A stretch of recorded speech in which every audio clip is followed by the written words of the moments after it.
கருப்பு கோட்டெல்லாம் அணிந்து ஒரு சட்டத்தரணியாக இன்றைய தினம் கோட்டோ பஃபீலுக்கு வருகை தந்திருந்தார். என்னை கைது செய்து விட வேண்டாம் கோபால் என்பதை போலத்தான் அந்த சம்பவம் அமைந்திருக்கின்றது. அதாவது கொழும்பு தேசிய வைத்தியசாலையில் சிகிச்சைக்காக சென்றவர் உண்ணாவிரதம் இருந்து அது இறுதியில் தோல்வியில் முடிவடைந்து இதோ இன்று செய்தி ஒன்று கிடைக்கின்றது.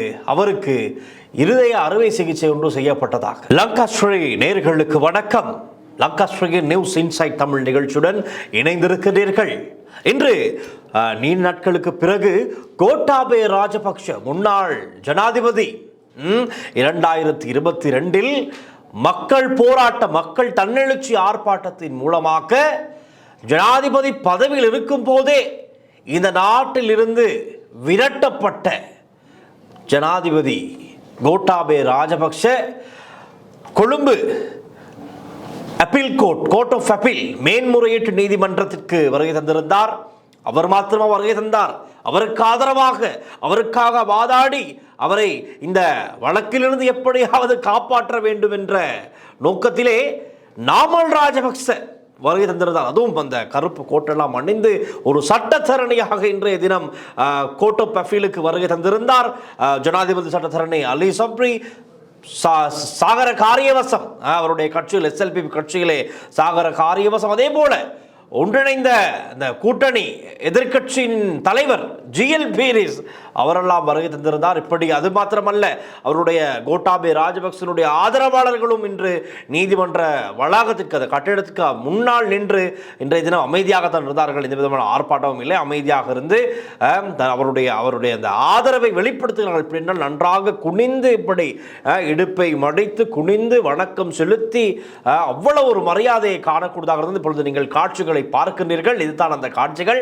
நான் உடனடியாக இன்று கோட்டாபய ராஜபக்ச அந்த இடத்திற்கு வருகின்றார். இன்றைய தினம் அவர் நீதிமன்றத்திலே முன்னிலையாகின்றார் என்பதை அறிந்தவுடன் உடனடியாக இடத்திற்கு சென்று அந்த காட்சிகளை எல்லாம் ஒளிப்பதிவு செய்து உடனடியாக எங்களுடைய நியூஸ் இன்சைட்லும் இது சம்பந்தமாக பேச வேண்டும் என்ற ஆர்வத்தோடு இன்று இந்த நிகழ்ச்சி ஆரம்பிக்கிறேன். மக்களே, இனிவரும் நாட்களில் சுட சுட பரபரப்பான பல செய்திகள் நீங்கள் பார்க்கவும் கேட்கவும் போகின்றீர்கள்.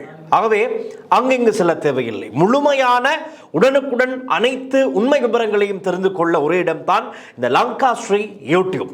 ஆகவே இன்னமும் நீங்கள் சப்ஸ்கிரைப் செய்யவில்லையா?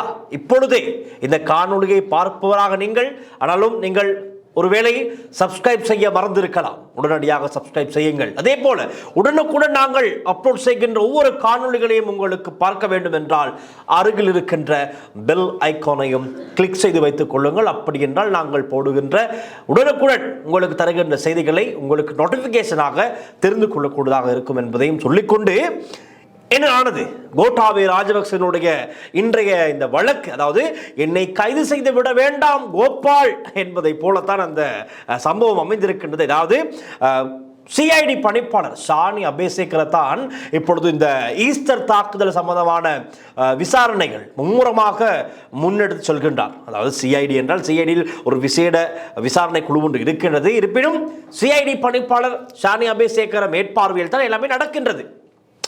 கோட்டாபய ராஜபக்சவுக்கு ஒரு பயம், அச்சம் இருக்கின்றது. என்னவென்றால், நான் ஆட்சிக்கு வந்தவுடன் CID பணிப்பாளர் பதவியில் இருந்து ஷானி அபேசேகரவை அந்த பணி நீக்கம் செய்து விட்டார்கள். பிறகு இவரை இடமாற்றம் செய்தார்கள். எப்படியான இடமாற்றம் என்றால், காலி மாவட்டத்திலே பிரதி போலீஸ் அதிபருடைய உதவியாளராக பார்த்துக் கொள்ளுங்கள், உதவியாளராக இவரை நியமித்தார்கள் கோட்டாபய ராஜபக்சனுடைய ஆட்சி காலத்தில். பிறகு வெவ்வேறு சம்பவங்கள் குற்றச்சாட்டுகள் முன்வைக்கப்பட்டு நான் நினைக்கின்றேன் ரஞ்சன் ராமநாயக்கவுடன் ஒரு கோல் ரெக்கார்டிங் அது சம்பந்தமாக இவரை சிறையிலும் அடைத்தார்கள். சிறையில் அடைத்து பல மாதங்கள் அவர் சிறையில் இருந்தார். பிறகுதான் அவர் விடுதலையாகின்றார். அவர் சட்ட ரீதியாக அவர் முகம் கொடுத்து அந்த பிரச்சனைகள் எல்லாம் முகம் கொடுத்து அவர் நீதிமன்றத்தில் தன்னுடைய கருத்துக்களை எல்லாம் தெரிவித்து வாதங்களை எல்லாம் செய்து அவருடைய சட்டத்தரணிகள் மூலமாக செய்து அவர் அந்த வழக்கிலிருந்து விடுதலையாகிவிட்டார். இப்பொழுது அவர் மீண்டும் CID பணிப்பாளராக தொடர்ந்து இந்த விசாரணைகள், முக்கியமான பல விசாரணைகள், அதுவும் எப்படி கடந்த ஆட்சி காலங்களில் இடம்பெற்ற ஊழல் மோசடி, அதே போல கொலை கொள்ளைகள், இப்படி பல்வேறுபட்ட முக்கியமான குற்ற சம்பவங்கள் எல்லாமே, இந்த விசாரணைகள் எல்லாமே சிஐடி ஷானி அபேசேகரவின் கீழ் தான் இடம்பெற்றுக் கொண்டிருக்கின்றது. அந்த பயம், அந்த அச்சத்தின் காரணமாகத்தான் இன்று பலரும், எதிர்த்தரப்பில் இருக்கின்ற பலரும், ஷானி அபேசேகர் அவர் எப்படி இந்த பதவிக்கு பொருத்தமானவராக இருப்பார், அவரும் குற்றச்சாட்டுக்கு உட்பட்ட நபர், அவரை இந்த பதவியிலிருந்து நீக்க வேண்டும், அவர் அதுவும் ஏன் சுரேஷ் அலே ஏன் சிஐடியில் தடுத்து வைத்து விசாரணைக்கு உட்படுத்தப்பட்ட போது என்ன காரணத்திற்காக அவர் கொழும்பு தேசிய வைத்தியசாலையில் சிகிச்சை பெற்றார் என்றால், ஷானி அபேசேகரவை இந்த விசாரணையிலிருந்து நீக்க வேண்டுமா, வேறு யாராவது என்னை விசாரிக்க நியமியுங்கள், ஷானி அபேசேகரவை இந்த விசாரணையிலிருந்து அவரை நீக்குங்கள் என்று ஒரு கோரிக்கை முன்வைத்துத்தான் அவர் சென்றார். கொழும்பு தேசிய வைத்தியசாலையில் சிகிச்சைக்காக சென்றவர் உண்ணாவிரதம் இருந்து அது இறுதியில் தோல்வியில் முடிவடைந்து இதோ இன்று செய்தி ஒன்று கிடைக்கின்றது, அவருக்கு இருதய அறுவை சிகிச்சை ஒன்று செய்யப்பட்டதாக ஒரு பரபரப்பு செய்தி தான். ரைட், நாங்கள் அது சம்பந்தமாக விவரமாக பார்ப்போம். அதற்கு முன்பதாக இந்த கோட்டாபய ராஜபக்ச என்னை கைது செய்துவிட வேண்டாம், என்னை கைது செய்வதை தடுக்குமாறு கோரி, அதாவது அவரை கைது செய்வதை தடுக்குமாறு வலியுறுத்தி ஒரு மனு ஒன்றினை தாக்கல் செய்கின்றார் மேன்முறையீட்டு நீதிமன்றத்திலே. அதில் இப்பொழுது ஓரிரு நாட்களாக நாங்களும் பார்த்தோம், கோட்டாபய ராஜபக்ச தரப்பில் சட்டத்தரணிகள் என்ன சொல்கிறார்கள். அதே போல சுரேஷ் அலைவும் இதே போன்றதொரு மனுவினை தாக்கல் செய்திருந்தார். இந்த தடுப்பு காவலில் இருந்து அவரை விடுவிக்குமாறு வலியுறுத்தி அந்த வாத விவாதங்கள் இப்பொழுது இடம்பெற்றுக் கொண்டிருக்கின்றது. இன்று கோட்டாபய ராஜபக்சவினுடைய இந்த வழக்கு என்ன ஆனது என்றால், உயிர்த்த ஞாயிறு பயங்கரவாத தாக்குதல் சம்பவம் தொடர்பில் மேற்கொள்ளப்படும் விசாரணைகளுக்கு அமைவாக தன்னை பயங்கரவாத தடை சட்டத்தின் கீழ் கைது செய்து தடுத்து வைப்பதை தடுக்கும் உத்தரவை பிறப்பிக்குமாறு கோரி முன்னாள் ஜனாதிபதி கோட்டாபய ராஜபக்சவினால் தாக்கல் செய்யப்பட்ட ரிட் மனு மேலதிக பரிசீலனைக்காக ஆகஸ்ட் 3ஆம் தேதிக்கு ஒத்திவைக்குமாறு மேன்முறையீட்டு நீதிமன்றம் உத்தரவிட்டுள்ளது. இந்த மனு இன்று அழைக்கப்பட்ட போது மனுதாரர் கோட்டாபய ராஜபக்ச சார்பில் ஆஜரான ஜனாதிபதி சட்டத்தரணி ரமேஷ் டி சில்வா பதில் உரைகளை சமர்ப்பித்திருக்கின்றார். மேலதிக சமர்ப்பணங்களை ஆகஸ்ட் 3ஆம் தேதிக்கு ஒத்திவைக்க நீதிமன்றம் உத்தரவிட்டது. நான் நினைக்கிறேன் என்று நாமல் ராஜபக்சவெல்லாம் சற்று விறுவிறுப்பாக வந்திருந்தார்கள். கோட்டாபய ராஜபக்சவை அப்படியே விடுதலை செய்து அவரை காப்பாற்றி அழைத்து செல்வதற்கு, இப்படி காப்பாற்றுவதற்கு இங்கு ஒன்றும் இல்லை. இப்பொழுது அவர் தன்னை கைது செய்வதை தடுக்குமாறு கோரித்தான் இந்த மனுவினை தாக்கல் செய்திருக்கிறார். அது சம்பந்தமான பரிசீலனைகள் தான் இடம்பெற்றுக் கொண்டிருக்கின்றது. பார்ப்போம். அவருடைய, நான் ஏற்கனவே சொன்னேன் எங்களுடைய இன்னும் ஒரு காணொளியில், அவருடைய மனுவிலே முழுக்க பொய்கள் தான் கூறப்பட்டிருப்பதாக அரசு தரப்பு சட்டமாதிபர் திணைக்களம் சார்பில் முன்னிலையாக இருந்த சட்டத்தரணிகள் நீதிமன்றத்திலே சுட்டிக்காட்டி இருக்கிறார்கள். ஐயோ, இது என்னது, கோட்டாபய ராஜபக்ச சமர்ப்பித்திருக்கின்ற இந்த மனுவில் எல்லா பாதிக்கு பாதி பொய்கள் தான் இருக்கின்றது, இதை எப்படி ஏற்றுக்கொள்வது, இதை நிராகரிகள் என்று சட்டமாதிபர் திணைக்களம் சார்பில் ஆஜராகியிருந்த சட்டத்தரணிகள் குறிப்பிட்டிருந்தார்கள். ஆனால் இப்பொழுது தொடர்ந்து நீதிபதி அவர்கள் இதை பரிசீலனை செய்கின்றார்கள். இதில் என்ன குறிப்பிடப்பட்டிருக்கின்றது, இதில் தான் அசாத் மௌலானா என்பவர் தெரியும், ஆனால் சந்தித்ததே கிடையாது என்று கோட்டாபய ராஜபக்ச தரப்பில் சொல்லப்பட்டது. ஆனால் இறுதியில் அரசு தரப்பிலே முன்வைக்கிறார்கள், இதோ கோட்டாபய ராஜபக்சவும் அசாத் மௌலானா இன்னும் பலர் ஒன்றாக இருக்கிறார்கள். இதெல்லாம் என்ன நாடகம், நாடகத்தோடு நாடகமாக இடம்பெற்றுக் கொண்டிருக்கிற நேரத்தில் இந்த சுரேஷ் அலைவுக்கும் ஏதோ அறுவை சிகிச்சையாம், அதையும் சற்று நாங்கள் பார்ப்போம் என்ன நடந்தது என்று. இப்பொழுது அதைத்தான் பிரதான பாயிண்டாக பிடித்து கொண்டு சுரேஷ் அலைவினுடைய ஆதரவு குழுக்கள் இப்பொழுது ஃபேஸ்புக்கில் உருவாகி இருக்கிறார்கள். அவர்கள் யார் என்றால், அவர்களுடைய பின்னணி யார் என்றால், ராஜபக்சர்களுக்கு ஆதரவாக இருப்பவர்கள். இவர்கள் எல்லாம் ஒரே குடும்பம் போலத்தான் இப்பொழுது செயற்பட்டுக் கொண்டிருக்கிறார்கள். அவர்களுடைய கருத்து என்னவென்றால், சுரேஷ் அலைவை கொள்வதற்கு இவர்கள் திட்டமிட்டு விட்டார்கள். சிஐடிக்குள்ளேயே வைத்து சுரேஷ் அலைவை கதையை முடிக்க பார்க்கிறார்கள். வைத்தியசாலைக்குள்ளேயே வைத்து சுரேஷ் அலைவின் கதையை முடிக்க பார்க்கிறார்கள். இதற்கு நாங்கள் இடம் கொடுக்க கூடாது. அது மாத்திரமல்ல, இன்னும் சுவாரஸ்யமான விஷயம் என்னவென்றால், இப்படியும் இருக்கிறது. கபில சந்திரசேன, அந்த குளியாப்பிட்டியவில் தற்கொலை செய்து கொண்ட ரங்க நிசாங்க், அதே போல அண்மையில் இருந்த சிறி விக்ரமரத்ன, இவர்களுடைய புகைப்படத்தோடு சுரேஷ் அலைவனுடைய புகைப்படத்தை வைத்து இந்த லிஸ்டிலே சுரேஷ் அலைவை நாங்கள் ஒருபோதும் இந்த புகைப்படம் வருவதற்கு இடம் கொடுக்கக்கூடாது. என்ன கதை? அதாவது இவர்களுடைய கற்பனை என்னவென்றால், அரசாங்கம் திட்டமிட்டு இந்த சாட்சியாளர்களை எல்லாம் கொல்லுவதாக இவர்கள் ஒரு கற்பனை கதையை சமூகத்திற்கு காண்பிக்க முயற்சிக்கிறார்கள்.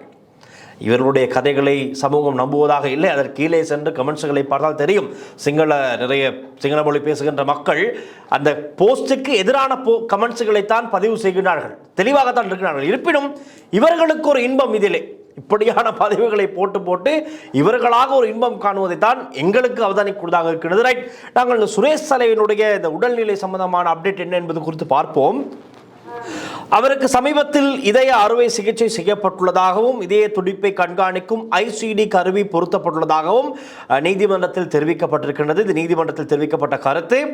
வழக்கின் நிலை என்னவென்றால், சுரேஷ் சலே சார்பில் ஜனாதிபதி சட்டத்தரணி சஞ்சீவ ஜெயவர்தன 7 நாட்கள் தொடர்ந்த வாதங்களை முன்வைத்து முடித்திருக்கின்றார். அடேங்கப்பா, ஒரு மாதிரியாக சுரேஷ் சலேவினுடைய தரப்பு வாதங்கள் சொல்லி முடிக்கப்பட்டிருக்கின்றது. அதில் தான் சொல்லப்பட்டது, CID பணிப்பாளராக இருந்த ஷானி அபேசேகர், ரவி சிரவிரத் உட்பட இவர்களுக்கெல்லாம் ISIS தீவிரவாதிகள், அதே போல இலங்கையில் அவர்களுடன் தொடர்பில் இருந்தவர்களுடைய 120க்கு மேற்பட்டவர்களுடைய பெயர் பட்டியல் கொடுக்கப்பட்டும் இவர்கள் அவதானம் செலுத்தவில்லை, கவனம் செலுத்தவில்லை என்ற ஒரு குற்றச்சாட்டை இவர்களுடைய தரப்பிலே முன்வைத்திருந்தார்கள். அது சம்பந்தமாகவும் பரிசீலனை செய்யப்பட்டுக் கொண்டிருக்கின்றது. இனிவரும் நாட்களில் அரசு தரப்பில் சட்டமாதிபர் திணைக்களம் சார்பிலே காரணங்களை முன்வைப்பார்கள். அப்பொழுது அவர்களுடைய அந்த கருத்துக்கு இவருடைய பதில் என்ன என்பதை நாங்கள் தெரிந்து கொள்ள முடியும். தொடர்ந்தும் இணைந்திருங்கள். நாங்கள் நிச்சயமாக அந்த விடயங்களையும் எங்களுடைய இன்னொரு நியூஸ் இன்சைட் தமிழ் நிகழ்ச்சியில் உங்களுக்கு சொல்லத்தான் போகின்றோம். இன்னும் ஓரிரு நாட்களில் அதையும் நீங்கள் தெரிந்து கொள்ளலாம். இந்த வழக்கு, அதாவது சுரேஷ் சலேவை இந்த தடுப்பு காவலில் இருந்து விடுவிக்குமாறு அவர் முன்வைத்த மனு சம்பந்தமான வழக்கின் தீர்ப்பு விசாரணை எடுக்கப்பட்ட போதுதான் இந்த விடயங்கள் சுரேஷ் சலே தரப்பில் இருந்து சொல்லப்பட்டிருக்கிறது. அவருக்கு அறுவை சிகிச்சை செய்யப்பட்ட விடயம், அதே போல இந்த ICD கருவி பொருத்தப்பட்டுள்ள விடயம் எல்லாம் சொல்லப்பட்டிருக்கின்றது. அடுத்த கட்டமாக அரசு தரப்பு தனது ஆரம்ப எதிர்ப்புகளை முன்வைக்க இருப்பதாக சொல்லப்பட்டிருக்கின்றது. ரைட், தடுப்பு காவலுக்கு எதிரான சவால் இதில் என்னென்றால், சுரேஷ் சலே தன்னை கைது செய்து தடுத்து வைத்திருப்பது சட்டவிரோதமானது என கூறி மேன்முறையீட்டு நீதிமன்றத்தில் ரிட் மனு தாக்கல் செய்துள்ளதாகத்தான் தெரிவிக்கப்பட்டு இந்த வழக்கு தொடர்ந்தும் விசாரணைக்கு உட்படுத்தப்பட்டு வருகின்றது.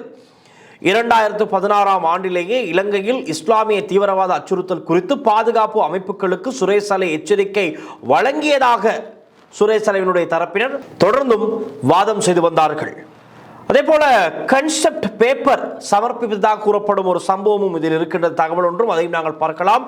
தீவிரவாதத்தை எதிர்கொள்ள இராணுவம், காவல்துறை மற்றும் பிற அமைப்புகளை இணைக்கும் திட்டம் ஒன்றை அவர் முன்வைத்ததாகவும், ஆனால் அதற்குரிய நடவடிக்கை எடுக்கப்படவில்லை என்றும் கூறப்பட்டது. அதாவது சுரேஷ் சலே அப்போது இருந்த பாதுகாப்பு அதிகாரிகளுக்கு கன்செப்ட் பேப்பர் சமர்ப்பித்திருப்பதாக சொல்லப்படுகின்றது. அதாவது தீவிரவாதத்தை எதிர்கொள்ள இராணுவம், காவல்துறை மற்றும் பிற அமைப்புகளை இணைக்கும் திட்டம் ஒன்றை இணைத்து என்ன செய்யலாம், தீவிரவாதத்துக்கு எதிராக என்ன செய்யலாம் என்பதை சுரேஷ் சலே ஐடியா கொடுத்தாராம் அப்போது. அது சம்பந்தமாக இவருடைய தரப்பினர் நீதிமன்றத்திலே குறிப்பிட்டிருக்கின்றார்கள். அதே போல அரசியல் தலையீடு குறித்த ஒரு குற்றச்சாட்டும் இருக்கின்றது. அதையும் நாங்கள் பார்ப்போம். பாதுகாப்பு தொடர்பான எச்சரிக்கைகளை முன்வைத்ததன் பின்னர் அரசியல் தலையீட்டின் காரணமாக சுரேஷ் சலே தனது பதவியிலிருந்து மாற்றப்பட்டு மலேசியாவுக்கு அனுப்பப்பட்டதாக சுரேஷ் சலேவினுடைய தரப்பு வாதங்களே தெரிவிக்கின்றார்கள். அதே போல 2019 ஈஸ்டர் தாக்குதலில் நேரத்தில் அவர் நாட்டில் இல்லை என்றும் சுரேஷ் சலே தரப்பு சட்டத்தரணிகள் சொல்லியிருக்கிறார்கள். அதாவது தாக்குதல் இடம்பெற்ற காலத்தில் அவர் இந்தியாவில் இராணுவ பயிற்சியில் இருந்ததாகவும் அதனால் தாக்குதலை திட்டமிட்டதாக கூறுவது பொருந்தாது என்றும் வாதித்திருக்கின்றார்கள். அசாத் மௌலானா தொடர்பான விவகாரமும் இந்த இடத்திலே நாங்கள் சொல்லக்கூடியதாக இருக்கும். பிரான்சில் அசாத் மௌலானாவிடம் வாக்குமூலம் பெறச் சென்ற CID அதிகாரிகளின் நடவடிக்கை குறித்து சுரேஷ் சலே தரப்பு கேள்வி எழுப்பி இருக்கின்றது. இதற்கு பதிலாக அப்போது அசாத் மௌலானாவுக்கு பிடியான எதுவும் இல்லை என்று அரசு தரப்பு நீதிமன்றத்தில் தெரிவித்தது. அதையும் சொல்லியிருக்கின்றார்கள். ஈஸ்டர் தாக்குதலை தடுக்க வாய்ப்பு இருந்ததாக முன்வைக்கப்பட்ட வாதம், அதையும் பார்ப்போம். CID மற்றும் சில மூத்த அதிகாரிகளிடம் முன்கூட்டியே தகவல்கள் இருந்தும் உரிய நடவடிக்கை எடுக்கப்படவில்லை என்ற வாதமும் முன்வைக்கப்பட்டது. முக்கிய சாட்சி தொடர்பான மறுப்பு. சுரேஷ் சலேவுக்கு எதிரான முக்கிய சாட்சியின் வாக்குமூலங்கள் அனைத்தும் பொய்யானவை என்றும் அவை பின்னப்பட்ட கதைகள் என்றும் அவர் தரப்பு நீதிமன்றத்திலே மறுத்திருக்கிறார்கள். அதாவது சாட்சியங்கள் எல்லாம் அசாத் மௌலானா தான் பிரதான சாட்சியாளர் இதில், ஆனால் அவர் வெளிநாட்டில் இருக்கின்றார். இது சம்பந்தப்பட்ட மாத்திரம் அவரிடம் சாட்சியங்கள் இல்லை, இன்னும் ஏராளமான ராஜபக்சர்களுடைய காலத்தில் நடந்த இன்னும் பல கொலை, கொள்ளைகள், ஊழல் குற்றச்சாட்டுகள், மோசடிகள் என்று பல விடயங்கள் சம்பந்தமான ஆதாரங்கள் அசத் மௌலானாவிடம் இருப்பதாக அவர் வாக்குமூலம் கொடுக்கும் போது சிஐடி அதிகாரிகளுக்கு தெரிவித்திருக்கின்றார். அவருக்கு உரிய பாதுகாப்பு கொடுத்து இங்கு வளைத்து வந்தால் பல பேருக்கு வயிறு கலங்கிவிடும். காரணம், இவர்கள் செய்த அநியாயங்கள், அக்கிரமங்கள் எல்லாமே அசாத் மௌலானாவுக்கு தெரியும். அசாத் மௌலானாவுக்கு எப்படி தெரியும் என்றால் பிள்ளையார் மூலமாகத்தான் தெரியும். காரணம், சிவனேஸ்வர சந்திரகாந்தன் இப்பொழுது அவரும் விளக்க மறியலில் வைக்கப்பட்டிருக்கின்றார். 2-3 கேசுகள் அவருக்கு இருக்கின்றது. ஆகவே ஒவ்வொன்றுக்கும் இப்பொழுது எல்லாத்துக்கும் பொதுவாக உள்ளே தான் இருக்கின்றார். அவருடைய செயலாளராக இருந்தவர் தான் அசத் மௌலானா. ஆகவே பிள்ளையான் செய்வது எல்லாமே அசத் மௌலானாவுக்கு தெரியும். அவர் எழுதி வைத்திருப்பதாக சொல்லி இருக்கின்றார். ஆக அவர் எழுதி வைத்த அந்த புத்தகங்களை இல்லை, நோட் புத்தகங்களை எடுத்து வந்து விட்டால் அதுவே ஒரு பாரிய சாட்சி தான். ரைட். ஆக இப்பொழுது தான் இப்படி வாத பிரதிவாதங்கள் இடம்பெற்றுக் கொண்டிருக்கின்றது. இனிவரும் நாட்களில் இந்த சுரேஷ் அலைவனுடைய விடயத்திலே சட்டமா அதிபர் திணைக்களம் சார்பில் முன்னிலையாகின்ற சட்டத்தரணிகளுடைய வாதங்கள் எப்படி இருக்க போகின்றது என்பதையும் நாங்கள் எங்களுடைய அடுத்தடுத்த நியூஸ் இன்சைட் தமிழ் நிகழ்ச்சி காணொலிகளில் பார்க்கத்தான் போகின்றோம், பேசத்தான் போகின்றோம். ஆகவே தான் நான் ஆரம்பத்திலே கூறினேன், இன்னமும் நீங்கள் எங்களுடைய சேனலை சப்ஸ்கிரைப் செய்யவில்லையா, சப்ஸ்கிரைப் செய்து கொள்ளுங்கள். உடனுக்குடன் எங்களுடைய அப்டேட்டுகள் வேண்டும் என்றால் அருகில் இருக்கின்ற பெல் ஐகானையும் கிளிக் செய்து வைத்துக் கொள்ளுங்கள். அப்பொழுது எங்களுடைய நாட்டு நடப்பாக இருக்கலாம், நியூஸ் இன்சைட்டாக இருக்கலாம், பாட்காஸ்டாக இருக்கலாம், எல்லா நிகழ்ச்சிகளுடைய நோட்டிஃபிகேஷன்ஸும் உங்களுக்கு வந்து சேரும். ரைட். அந்த கருத்தோடு நாங்கள் இந்த நிகழ்ச்சி நாங்கள் நிறைவு கொண்டு வருகின்றோம். இது சம்பந்தமான உங்களுடைய கருத்துக்களையும் எழுதுங்கள். இன்று கோட்டாபய ராஜபக்ச நீதிமன்றத்திற்கு வந்ததை பற்றி சொல்லியிருந்தேன். அங்கு அவருடைய ஆதரவாளர்கள் எப்படியெல்லாம் செயற்பட்டார்கள் அதையும் சொல்லியிருந்தேன். நாமல் ராஜபக்ச வருகை தந்திருந்தார். அவருடைய கட்சியில் இன்னும் பலர் வருகை தந்தார்கள். ஜிஎல் பீரிஸ் வருகை தந்தார். இது சம்பந்தமாக பேசினோம். அதே போல சுரேஷ் அலைவுக்கு அந்த இருதய சிகிச்சை ஒன்று செய்யப்பட்டது சம்பந்தமாக பேசியிருந்தோம். இன்னும் பல விடயங்கள் இதில் உள்ளடக்கி இருக்கின்றோம். பார்த்துவிட்டு உங்களுடைய கருத்துக்களை எழுதுங்கள். மீண்டும் நாளைய நிகழ்ச்சியில் இன்னும் பல புதிய தகவல்களுடன் சந்திக்கலாம். நன்றி. ஒளிப்பதிவாளர் லிசி ஹருடன் நான் டில்ஷான் வின்சன். வணக்கம்.